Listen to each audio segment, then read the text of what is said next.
கள்ளக்குறிச்சி மாவட்டம் சங்கராபுரம் அருகே உள்ள பிரம்மகுண்டம் கிராமத்தைச் சேர்ந்தவர் மூர்த்தி. இவரது மனைவி அம்மு. இந்த தம்பதிக்கு ஒரு மகளும் ஒரு மகனும் உள்ளனர். இந்த குடும்பம் வறுமையில் வாடிய நிலையில் மூர்த்தி கடந்த 2 ஆண்டுகளாக ஓமன் நாட்டில் ஊழியராக வேலை பார்த்து வருகிறார்.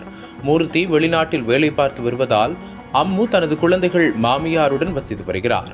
இந்த நிலையில் மூர்த்தி தனது மனைவி அம்முவிற்காக விலை உயர்ந்த செல்போன் ஒன்றை வாங்கி அதை மனைவிக்கு அனுப்பி வைத்திருக்கிறார். அந்த செல்போனை தான் அம்மு பயன்படுத்தி வந்திருக்கிறார். இதற்கிடையில் கடந்த சில தினங்களுக்கு முன்பு அம்மு தனது 2 குழந்தைகளுடன் திருவண்ணாமலை மாவட்டத்தில் உள்ள தனது உறவினர் வீட்டிற்கு சுப நிகழ்ச்சிக்காக சென்றிருக்கிறார்.